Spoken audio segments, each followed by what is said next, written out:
उड़ता उड़ता इंसान से लेकर हैदराबाद तक लोग नाताल के त्योहार का सेलिब्रेशन करते हैं।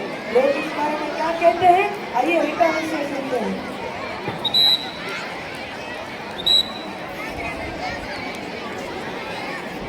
सिस्टर रमीला, सिस्टर भारती तथा मारा सहकर्मचारी भाइयों बहनों, વાલીશ્રીઓ અને વાલા ભાઈઓ, વિદ્યાર્થી ભાઈઓ બહેનો, તો અત્યારે આ શેની ઉજવણી કરી રહ્યા છીએ? હજી અવાજ ન સંભળાયો. શેની ઉજવણી થઈ રહી છે? ક્રિસમસ, નાતાલ. અને નાતાલને શેના માનમાં ઉજવવામાં આવે છે? ભગવાન ઈસુના જન્મ માટે. સરસ.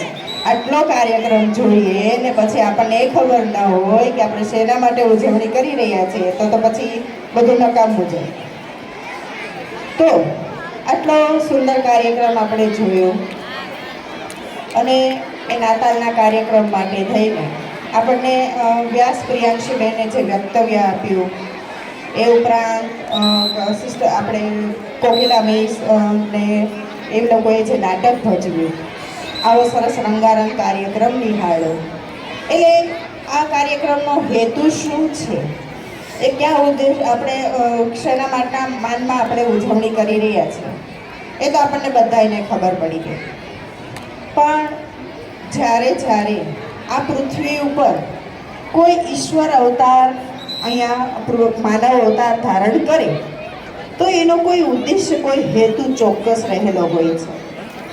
આપણે જાણીએ છીએ કે જ્યારે પૃથ્વી પર અધર્મ વધી જાય અને ધર્મની સ્થાપના કરવાનો સમય આવે, અને ત્યારે ભગવાન ખુદ આ પૃથ્વી ઉપર અવતાર ધારણ કરે છે. કૃષ્ણ અવતાર, રામ અવતાર, મહાવીર જયંત, આ બધાને આપણે જોઈએ છીએ કે તેમણે કંઈક ઉદ્દેશ્યથી જ જન્મ લીધો છે. એ જ રીતે ભગવાન ઈસુ પણ આ પૃથ્વી પર માનવના તારણહાર તરીકે જ અહીંયા પ્રગટ થયા હતા. ક્રાઇસ્ટ એટલે કે ઈસા મસીહ, ઈસુ ખ્રિસ્ત, કે જે ભગવાનના દૂત બનીને અહીંયા અવતાર ધારણ કર્યો.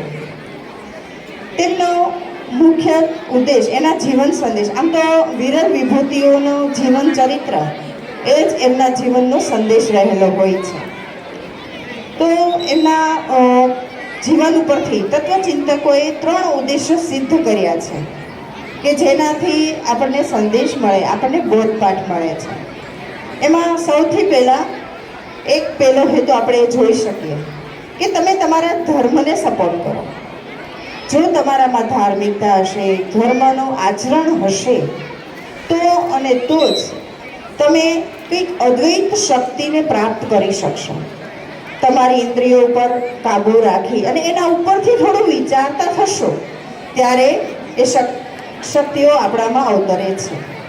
ભગવાન ઈસુ એ પોતે એવું જ કહે છે કે હું ભગવાન નથી, પણ મેં એક એવી પ્રોસેસ ફોલો કરી છે કે જેના કારણે હું એક હ્યુમન બન્યો છું, હ્યુમનમાંથી ઇમોટક બન્યો છું.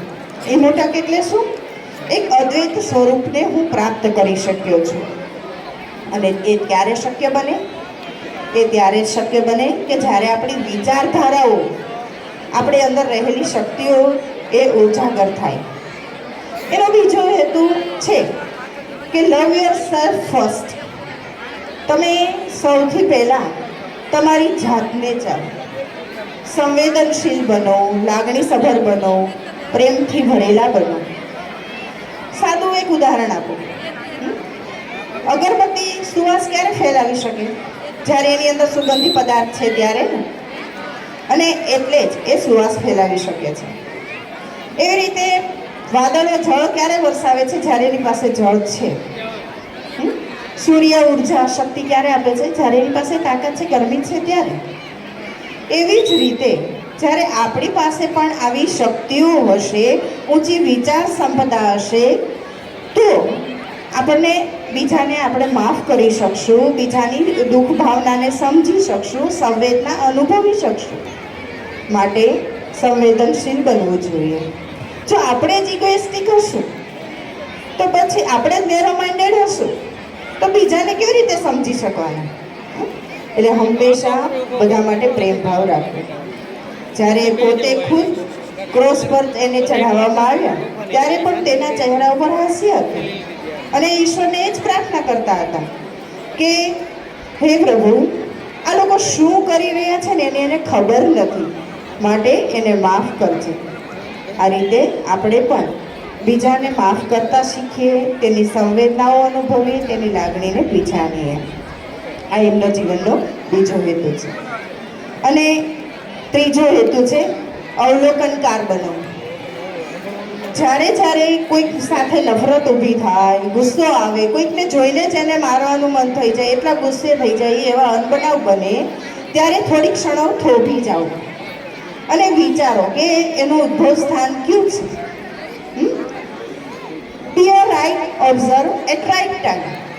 જે કૃષ્ણમૂર્તિએ બહુ સરસ વાત કરી છે કે તમે જ્યારે અવલોકન કરી અને જરૂર પડે ત્યારે એક અવલોકનકાર બની જાઓ છો, ત્યારે તમે સત્યને પ્રાપ્ત કર્યા જેવી જ અનુભૂતિ કરો છો.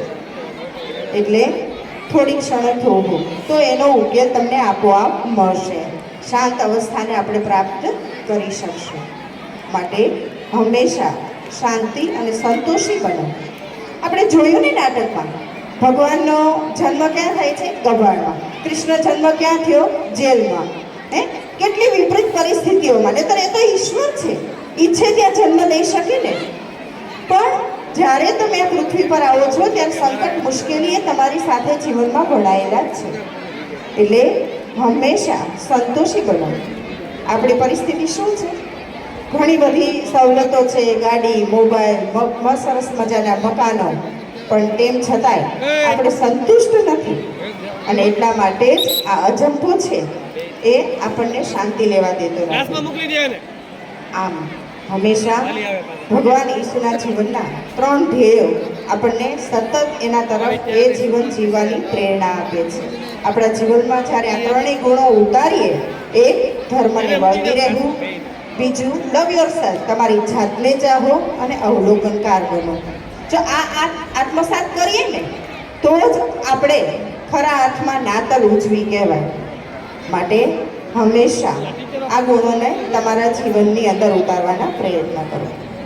આપ સૌને નાતાલની હૃદયપૂર્વક શુભકામના. તે ઉપરાંત wish you happy and safe and energetic merry Christmas. Christmas તમારા માટે ખૂબ જ આનંદદાયક રહે.